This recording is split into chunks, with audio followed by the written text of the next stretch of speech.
Miss Caroline prepared breakfast for the girls the next morning. Most of the girls were still in bed, which was unusual. Genevieve disrupted her cooking to ask for a minute of her time. The girl explained that Kate was a bad egg and needed to be punished. Miss Caroline would speak to Catherine after breakfast. She calls all of the girls down to eat. Katie was exhausted from the previous night. She had never experienced a hangover before, but it was unpleasant. She hoped the food would soak up the alcohol and make her feel better. Janine, who was a bit of a party girl, was unfazed by the alcohol she consumed the previous night. She sat next to Katie and asked her friend for tips on how to get Francis to like her. She was desperately in love with him. Kate's response was for Janine to be herself. Kate valued Janine's friendship, but her head was pounding and she wished she would lower her voice. Janine was as vivacious and strong-willed as ever. Vivian scarfed her food down in a hurry. She had heard chatter that someone in the academy was going to get in trouble, and she wanted to be prepared in case it was her or her friends. Later that morning, Miss Caroline had Katie excused from morning class.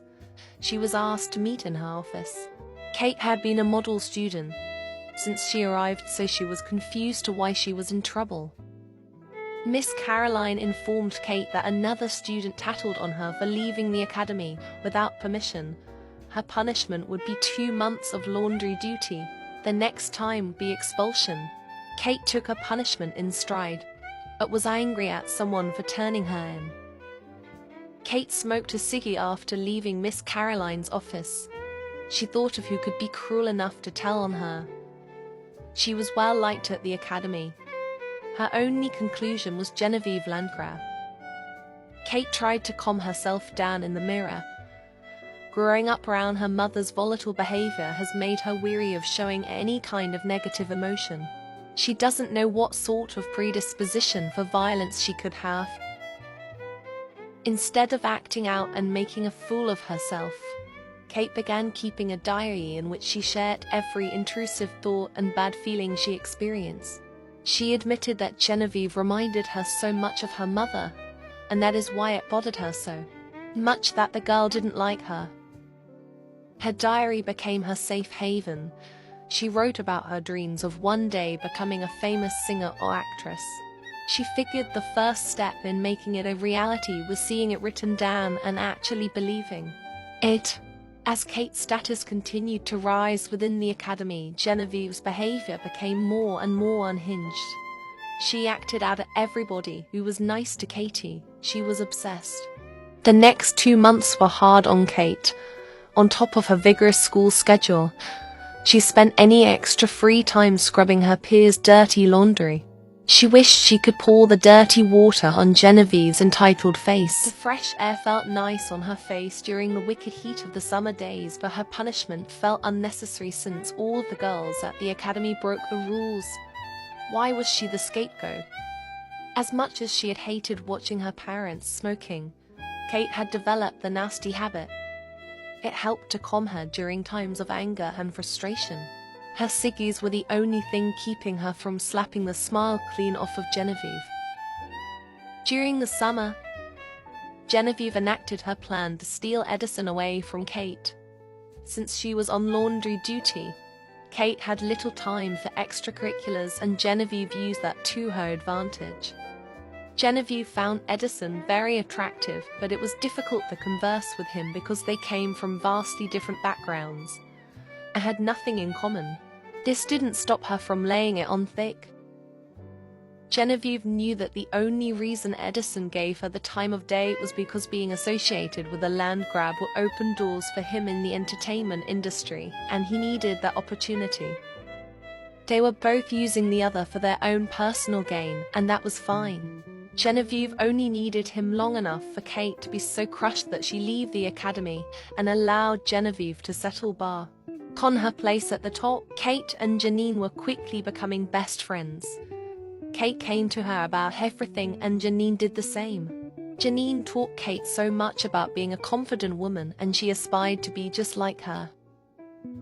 Katie suggested that they return to the speakeasy soon because she wanted to see Edison again. Janine explained that Edison was dating Genevieve now, and that absolutely crushed Kate. Janine reassured her friend that Edison was a stupid boy and there were plenty of cuter boys out there for Kate to date anyway. Janine chatted about her friend Alex. She boasted that he was a gentleman with a good head on his shoulders.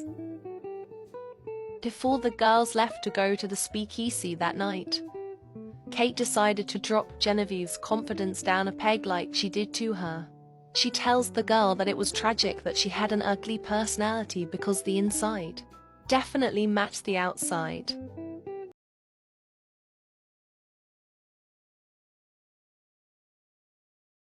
Kate felt most content when she went to the speakeasy. She had grown up in a quiet town, and her family lived a secluded lifestyle. That was not how she wanted to live her life as an adult. Janine and Vivian were right about Alex Potter. He was such a nice boy, they would be a great couple together. The problem was, he was boring. Kate wanted excitement and passion, and she didn't think Alex was those things. Maybe she could bring out his extroverted side. He was an attractive man, and he had ambitions of his own. They were vastly different than Kate's, but she could live a comfortable life with Alex. Maybe he wouldn't be her fairy tale romance, but she liked to spend time with him. Janine and Francis had a bit of a flirt here and there, but Francis became embarrassed and often found excuses to leave the conversation. Janine was slowly making progress, but she wished she could simply run up and kiss him. Janine drank her worries away. She didn't want to dwell on her unrequited love, so she filled her sadness with liquor and danced the night away with her friends. Katie couldn't help when her thoughts would turn to Edison. She had such a strong connection with the boy and still yearned for him. Their ambitions were the same, and they could really be happy together, for now. She would date Alex and long for Edison. The trio of girls became a quartet with Alex. He meshed well with the girls, and they enjoyed his company. He wasn't like the other boys at the Newcrest Preparatory School. He was soft-spoken and intellectual. They felt safe with him. Kate became a regular fixture at the speakeasy.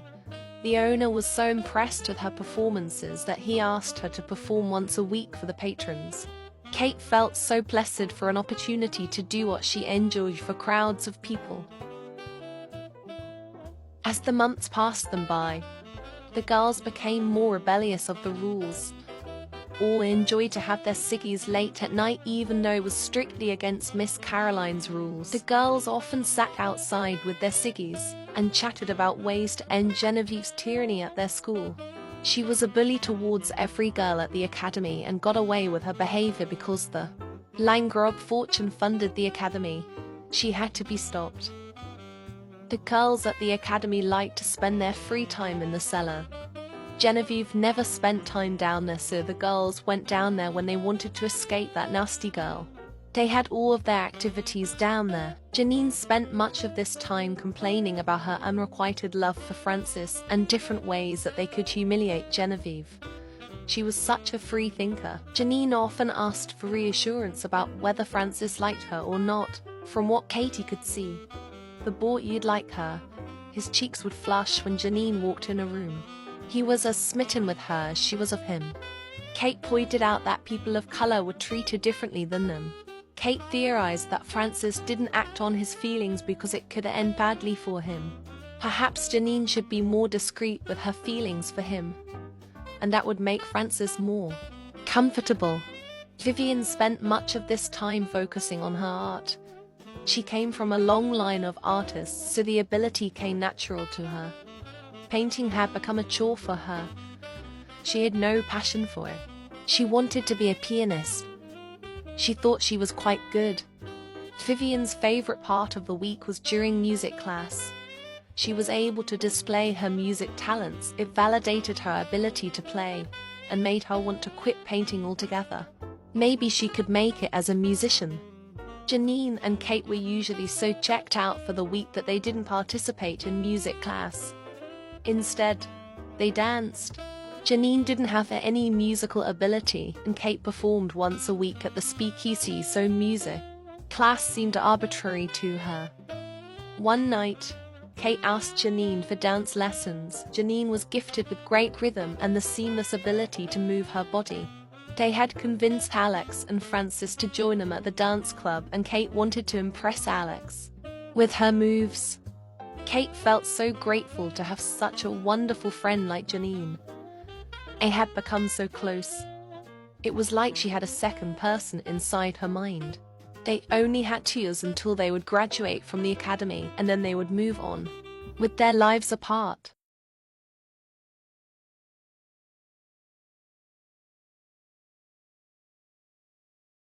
Kate had the time of her life at the dance club with Alex. The more time she spent with him, the more he came out of his shell. He was quite witty and surprisingly funny.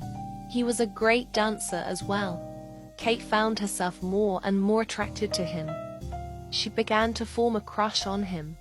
This didn't delete her existing feelings for Edison, but she made room in her heart for Alex. Dancing together at the dance club had done wonders for Janine and Francis.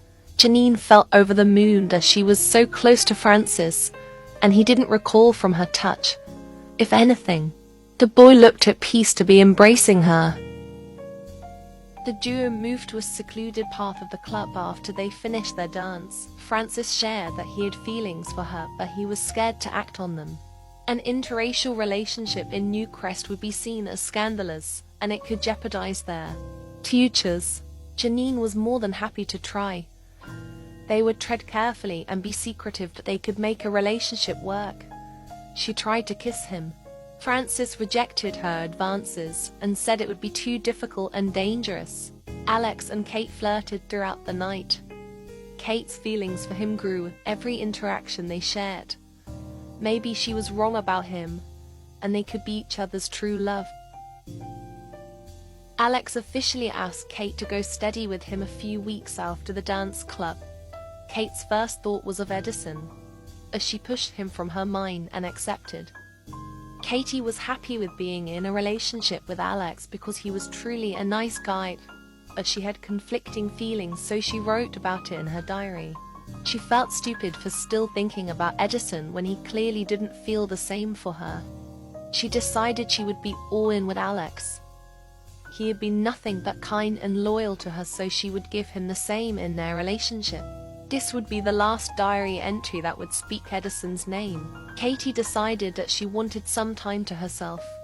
The noise in the academy had become too much. She decided to practice chess in the middle of a rainstorm. She was drenched, but the rain on her face made her feel alive. Being in nature reminded her of her childhood home. She missed so much about her old life, especially her daddy. She wondered if he would be proud of her if he was still alive. Alex interrupted her thoughts by joining her at the chess table.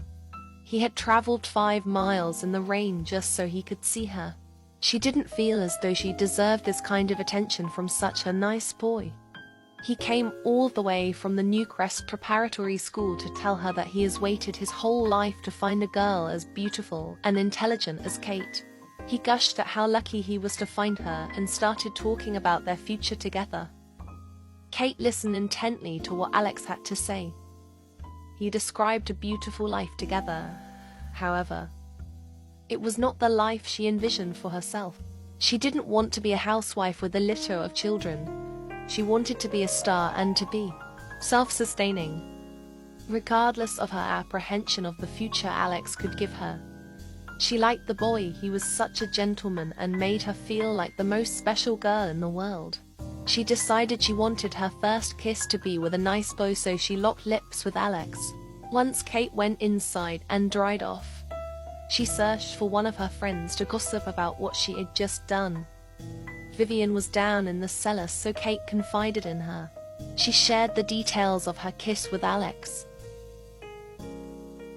Vivian asked how Kate felt about the kiss. Kate was conflicted. It was a nice kiss, but she didn't feel the fireworks that was always talked about in romance novels. She was afraid that he was more into her than she was into him. Kate had heard rumors from the other girls that Genevieve had been saying some pretty horrific things about Janine because she had feelings for Francis. It wasn't surprising that Genevieve was this hateful, but she needed to tell her best friend about what she heard. After Kay shared what Genevieve had allegedly said, Janine confronted her about it. Genevieve did not try to lie or defend herself. She proudly reiterated the absolutely disgusting thoughts she had out interracial relationships. Janine took a lot of bullying from Genevieve, but she refused to let this one slide. She punched the girl square in the nose. Francis was the sweetest beau she knew and would not have a bad word said about him because of the color of his skin. Genevieve refused to be humiliated in front of the other girls. She was still trying to keep her reputation as top girl, and being hit by such a ghastly girl dishonored her family name. The two girls hit, kicked, and pulled each other's hair until they reached a stalemate. There was no winner. But both girls came away with bruised faces and egos. A civil war began brewing at the academy.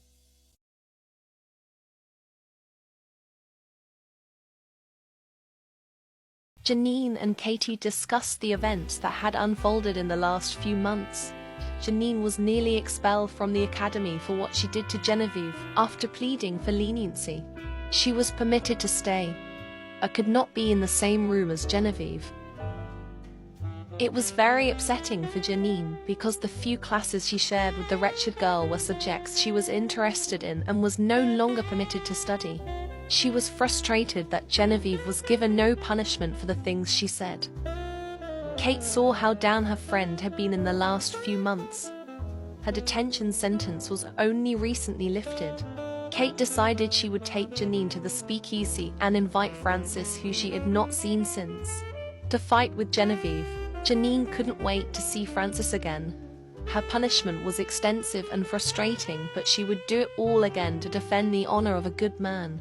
She shuddered to think of all the gossip Francis had been told about the situation. The first thing that Janine did once she entered the speakeasy was embrace Francis and gush about how much she had missed him. She savored the feeling of his skin against hers. He told her that she was a brave and incredible woman.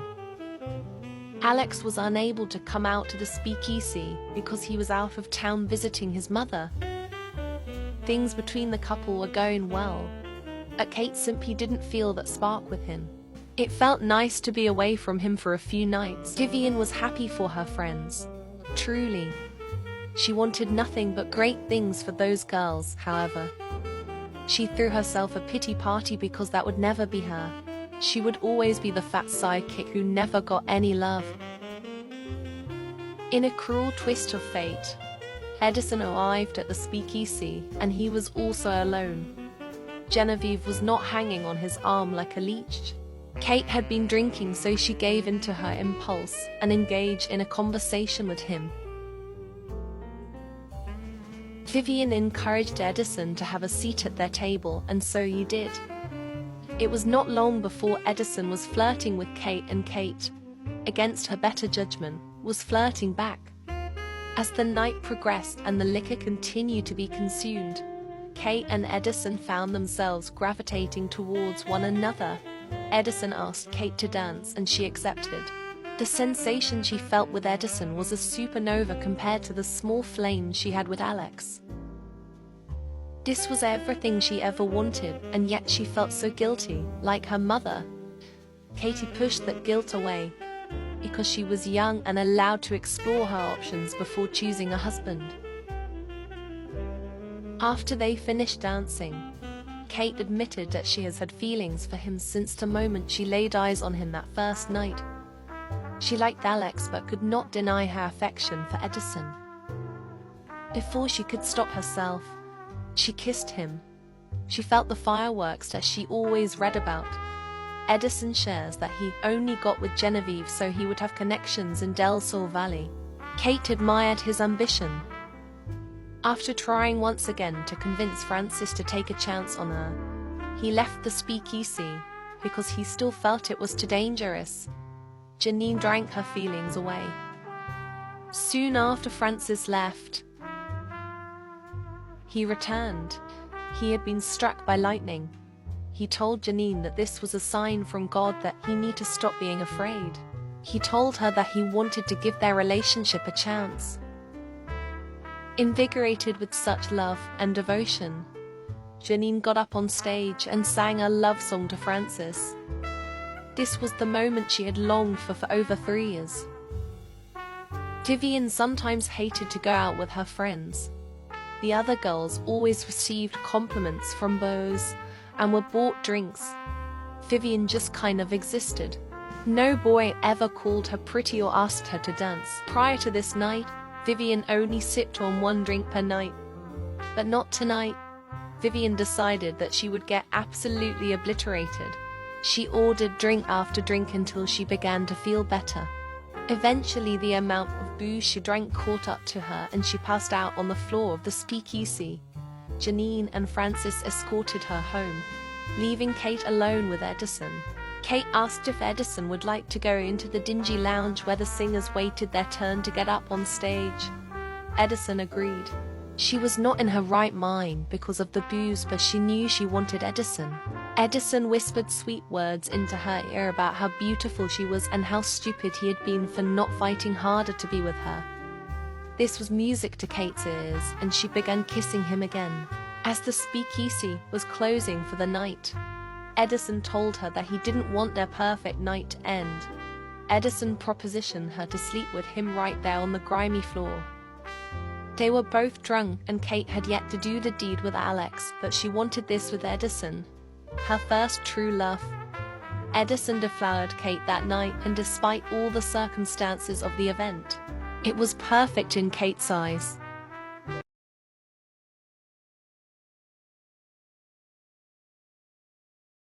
A few weeks following the night at the speakeasy, Janine had written a letter to Francis and asked him to meet her in the river. They need to be alone, away from the prying eyes of bigoted people who did not understand their affection for one another. After what seemed like an eternity, she finally saw Francis swimming towards her. She almost thought he wouldn't come. This was a giant leap of faith that they were taking, and it was scary. Janine was filled with joy and began to playfully splash at Francis and repeating how happy she was to see him. She blurted out that she was in love with him and had been for a very long time. Francis surprised her when he said that he had been in love with her since the first time she walked into the speakeasy 4 years ago. Janine could not contain her love for him in that moment and kisses him in the water. The two got out of the river and changed into their clothes. Janine embraced Francis, her heart absolutely overflowing with love for this man. Francis officially asked Janine to be his girl. Francis spoke about how happy he was to finally give this relationship a chance. He never felt so happy and free. Janine kissed him once more. Now that she was able to, she never wanted to stop. Later that week, Francis surprised Janine by throwing rocks at the dormitory windows so they could spend time together. Just the two of them. She was happy that he also couldn't wait to see her again. The two shared the most passionate kiss that Janine had ever imagined.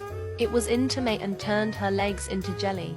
Francis was also inexperienced in romance, but he had a natural ability to sweep her off her feet. One thing led to another, and things began to heat up between the new couple. Francis insisted they focus on her pleasure this time and attempted something that neither had experienced. It was euphoric for Janine. What Kate had done with Edison had been weighing heavily on her. She did not feel regret because it was what she wanted in that moment. However, she felt immensely guilty for cheating on Alex. He was too nice of a man to be treated this way. Many of Vivian's friends had been worried about her since the disaster at the speakeasy. She insisted she was fine and would not drink again. Vivian accompanied her friends to the dance club, albeit a dance partner, and watched the happy couples dance. Janine ordered a drink while she waited for the boys to arrive. She had been counting down the minutes until she was able to see her love again. The couple danced the night away in each other's arms. Janine had always felt as though something were missing in her life. Even as a young girl, she realized that what she was missing was Francis. He was her missing piece that made her feel whole. Kate waited for her date to arrive. She secretly invited Edison to the dance club. She felt guilty for once again betraying Alex's trust, but she couldn't help the intense feeling of pleasure she experienced with Edison. Kate and Edison decided to forego the dancing entirely and instead snuck into the supply closet to recreate their first night together. Kate didn't know what it was about the sneaking around that made it so steamy, but it added to the excitement of being with Edison. Soon, clothes were flying everywhere and each chased the high that could only be given to each other from the other. Their chemistry was truly unmatched, however. This left Kate wondering if she could achieve the same feeling from Alex. Genevieve knew something was wrong when Edison cancelled on her for the third time that month. She also found it peculiar that Kate was also gone from the academy. She would get to the bottom of this. She would not be made a fool.